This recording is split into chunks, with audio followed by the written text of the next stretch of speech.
Alright, so we've just bled up the clutch, which on these I recommend doing before fitting the exhaust. You can get in there to do it, but it does make it a pain in the neck. When it comes time to bleed the clutch, we top the master cylinder up, open up the bleeder nipple on the slave, and just allow gravity to do its thing. It's called gravity bleeding. After a couple of minutes, you'll find that clutch fluid or brake fluid starts coming out of the slave cylinder. At that point, make sure that you're keeping your master cylinder topped up and close off the line. Go into the car and you basically want to press the clutch pedal quite a few times until you get a clutch. You'll probably only get about half a clutch. It won't want to spring back automatically for you. At that point, go back, make sure the pedal's all the way up and reopen that slave again and allow gravity to push the fluid out. If that won't work, you can do the traditional up-down bleeding style of the clutch. Just make sure that you have the motor in before trying to bleed anything, otherwise you will destroy the eccentric slave cylinder. Now we're going to put the nuts onto the engine mounts and we're going to then slide the motor all the way to the driver's side. That'll enable us to put the passenger side extractors in. Once that's done and they're bolted in, we will then pull the motor back over to the passenger side, enabling us to put the driver's side mount extractors in. So let's go ahead and do that, and then we'll move on to the rest of the exhaust on the vehicle. So we've got our heat shield on and our exhaust. I highly recommend that you get the oxygen sensors in prior to putting the exhaust on. As you can see, comes back, sweep section to the front, pretty much the only way I can go, through to your cat, picks up on this mount becomes redundant, I'll remove that in a minute, comes back through and around. What you may find is the original mount here gets unbolted and then you place this rubber mount which is split in half through the hole. Get it all sitting how you want it, give it a little wobble and then come by and crank down on your clamps and that's you all finished with your exhaust. Nice and simple. When it comes time to fitting the dipstick, what you're going to need to do is use a grinder or a linisher or such, and you actually need to take out a little notch through here so that it can hit, so it doesn't hit the extractors. So just a little notch out. It doesn't have to be very much. Recommendation is if it's your first time doing it, just take a little bit out. I'll get a photo in a second, put it up, showing what you need to do. So that's that little notch. Just take it out. Just allows it to fit properly. Alright, so for fuel lines underneath the vehicle, we're at the back of the vehicle now, and you'll see these two lines right here. One is your big 10mm line, and then you've got another 8mm line, which is your fuel return. So you will have a little bit of dramas getting your EFI hose onto this one, but if you gently warm it up and give it a little stretch, you'll find that you'll get it over there quite nicely.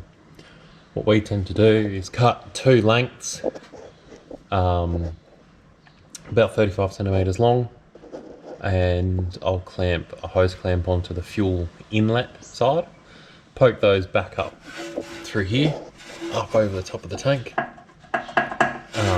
If you're worried about how long to make them, just copy the old lines when you take the old lines off. And then, once we've got those lines on and clamped on, making sure you're using quality fuel clamps, we'll move up to the top and we'll look at getting the fuel sender and pump set up and get that into the tank ready for it to get some petrol in it. Alright, let's get to it. So as you can see, I've got our lines on. On the smaller line, I like to use 2 EFI clamps just to ensure that it's gonna seal all up nicely. So we'll drop the vehicle back down and we'll get the fuel sender in. Alright, so this is the fuel sender that we obviously received with the petrol model. In-tank fuel hose, it must be used. If you use normal fuel hose, it will swell up, it will split, and it will cause all sorts of issues. You buy it in these packs of 30 centimeters. They really don't cost very much. Look, I wouldn't even recommend temporarily hooking it up without the proper fuel hose. As like most people, if you temporarily hook it up and you don't go back and change it, you're going to regret doing it. So when it goes kaboom. Now, as you can see, they're pretty much touching anyway. So as far as the amount of fuel hose that you're going to need, it's really not very much. So, you know, if you and a couple of mates are even doing conversions together, you really don't need much fuel hose at all for these. So slide him on, hose clamp on,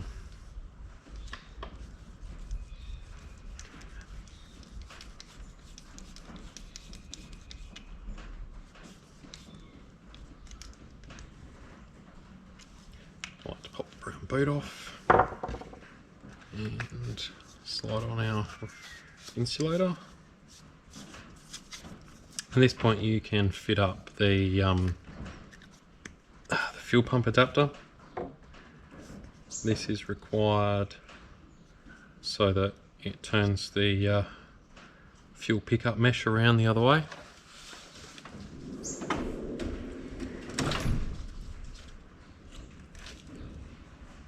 To put these little lock rings on, all I do is find a socket that's small enough that it's going to press on the ring, but big enough that it's not going to cause an issue, and poke him on.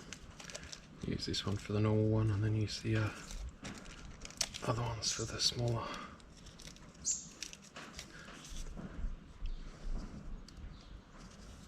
These can be a real pain to get on, especially if you haven't done them before. But as you can see, we just use the socket, push him down, drop the socket on the floor, and then that's all done. So as you can tell, that's how our pump's going to go in. Put our clamp on first, slide on our fuel line, and tighten up our clamp.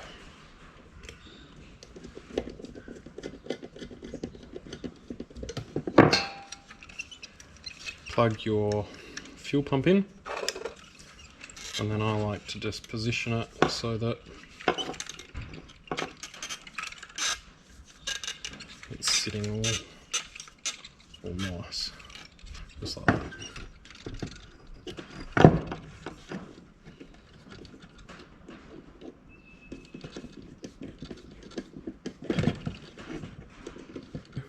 Is just for simplicity's sake, and it's always good, is I like to follow the line up and just put an out and an in on it.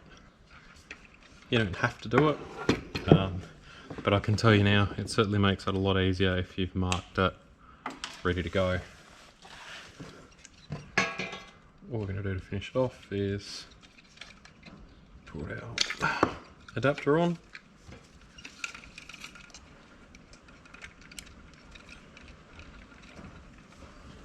Put our little lock ring on. The only other thing I like to do is I like to get a hose clamp, wrap it around the body, just gently, just to hold everything nice and tightly in place. I'll go grab a hose clamp, get that on, just wrapping it around the body.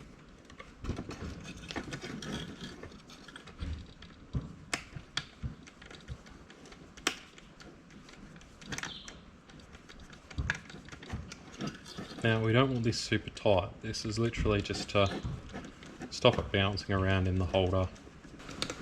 So as you can see, it's not tight. It's just enough to stop it from wobbling. That's it done. So you can use the diesel module ones and drill another hole, and yeah, look, you're running power through it. I really recommend just buying the genuine part. You know it's going to work, you know it's not going to cause you any dramas, and you know you're going to be good to go. So yeah, car, as you can see, tank is drained, and it becomes apparent as to why I like to put a hose clamp on one of the lines. So this will be our inline, this will be our outline. Very easy to see. You need to check your plug to make sure that you have the correct wires in it. Sometimes they're looped back and not plugged in. As you can see, ours has that. We're good to go. If you're wondering why we reverse the filter so that the mesh points backwards, as you can see inside the tank, there's actually a baffle, and we need to have that safely out the way so that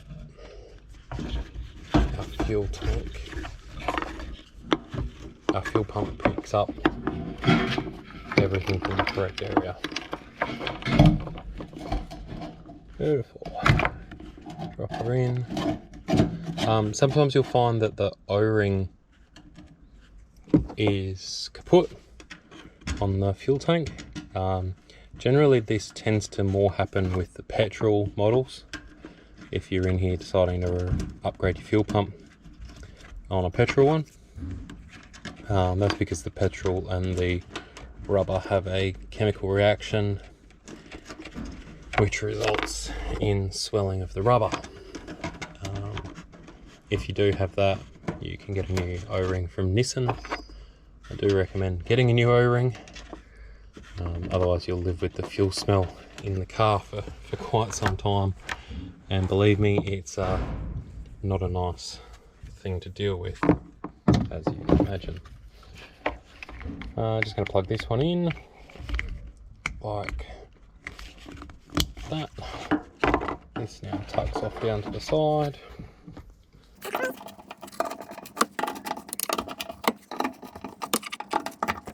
And here's where playing smart before helps us out. We know that our outline has out written on it, and we also know that we put a clamp on it. So simply need to slide this one on.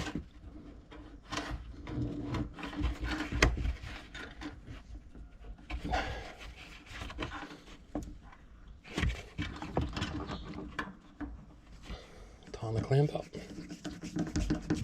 Slide our other clamp on. Slide our other hose on.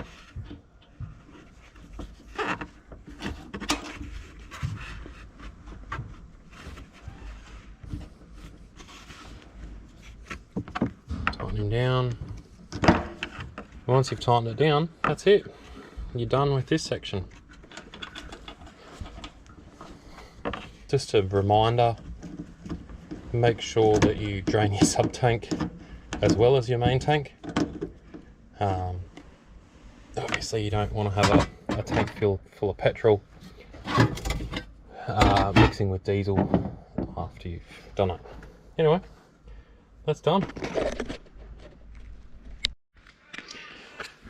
Alright, back in the engine bay for a few aircon lines. First one you're going to need to put on is this one here, and what I do is bolt it on. You'll find it'll probably hit the extractors. If you put both hands on the line, being an aluminium line, you can gently manipulate it. So I just manipulate it to sit right next to the tower, and then I put a P-clamp down here, which keeps the line solid, stops it from vibrating around, it's not going to rattle on anything. We used to put P-clips on the rubber lines. However, Marks, after a little while, advised against doing it because they had a couple of people that are having issues with it when the motor flexes. if these are mounted solidly, it can actually cause a crack in their manifold adapter. So as a result, we've stopped putting P-clips on those. And then, yeah, we've run the other aircon line up to here and replaced that one on the condenser. What else we do is you've got the power steering return line. Now, normally the power steering reservoir sits up here. Because we've deleted that and we're using the LS1 power steering reservoir, you're left with a redundant power steering line. We just cut that line out and makes it a bit tidier. And then what we'll do in a minute is I'll actually bend this up very gently to run at about a 90 degree, and that will feed straight into the reservoir, making it a really neat, nice finish. Make sure with your aircon lines that the O-rings are in good condition. Marks do supply new O-rings, but yeah, just ensure that they're still all good, and you want to make sure they're nice and tight when you nip them up.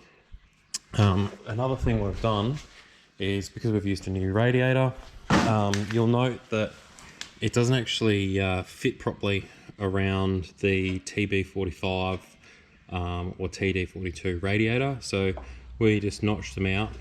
This one's just sitting on it at the moment. We'll come back and tidy up the cut now that we know that it's going to fit, and give it a little bit of paint.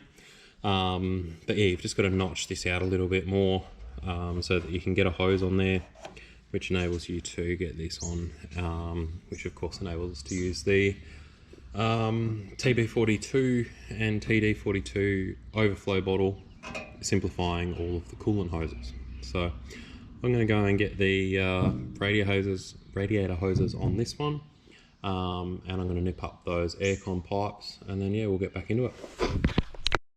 So our radiator is pretty much ready to go in. We've got our shroud on, and I like to put that hose on. You do need to cut about 20 mil. So that's got our radiator in. I've just chucked the belt on as well. You may have already done that. This earth can be reused. All I do is I get a 35mm squared cable lug with a 10mm hole, and I put a new crimp onto it, earthing it to the lock. I've gone ahead and chucked some oil in it. And you may notice that if you look at the engine straight on, it is sitting quite sideways. You get a lot of comments of people going, oh, you know, shouldn't sit that far sideways, so on and so forth. To give you an idea of fan clearance, you know, that's with the engine sitting as far as it can to the passenger side. So I'm not sure if the people that are making comments of it not being supposed to be all the way aimed towards the passenger side haven't done one with a fan before, or you know, they're simply looking for things to pick on. We've got the power steering reservoir on now, and this is the hose that I do. So I just bend it straight up so it runs across, put another little kink in it so you don't bend the line over, and then I use a power steering return line and turn the, I've put a new one on in this case, but I also turn the reservoir feed around so that you've got the height, and that works out quite well. When you're doing this, keep in mind it's running oil, it's not running coolant, so coolant hoses, heater hoses aren't suitable for oil. What else? Yeah, I've gone ahead and put our fan bolts in. I don't really bother putting a video up of assembling the fan. It's a pretty straightforward job, especially if you've gotten this far on the conversion. I buy a 3/8 T fitting and some 3/8 or 9mm vacuum line. I cut the Commodore line back here, put a joiner in it, and run it up to here. Now when you do this, you will need to, out of your old vacuum canister, you'll need to remove the brake booster one-way valve and reinsert it back into this line. I just get the hairdryer, well, I use a heat gun, but a hairdryer would probably work, or even an oxy on a low flame, something like that. Just heat the hose up. That it just makes it heaps easier to slide the piece in. Now, despite how it looks, it's got a tapered end one end, and on the other end it's got a sharp corner. You actually want to put the sharp corner in first so that the vacuum is able to be drawn out of the booster. So you've got to suck it this way. If you don't do that, it won't be able to suck the vacuum out of the brake booster, and you won't have a good brake pedal. So that's done. As you can see, our loom's just been clipped back in. Fairly simple process. Don't forget the crank angle sensor, which is obviously behind the starter motor. This fuel hose here, Marks do give you a fuel hose. However, I like to use this fuel hose. All I do is undo it from this side and reverse the line so it comes straight on here and onto there. At the moment someone's damaged this one, but we do have a line coming, so we're going to utilize that. Yeah, we're going to jump into the wiring of the main Nissan loom now.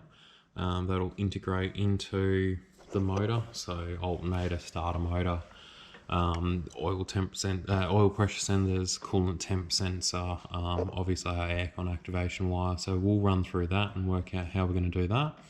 I tend to rewrap the loom on the vehicle just so I can run it across, down and around. It just gives it a nicer finish. And yeah, once that's done, we'll chuck the heater hoses on, get the main loom into the vehicle, start wiring that up, and look, we're pretty much done. So as you can see, guys, it is a relatively simple conversion. You know, there are quite a few shops out there that charge a big amount of money to do it, but you know, with this guide, hopefully yeah, that'll get you through. All right, we'll jump into getting this loom done, and yeah, let's make it happen.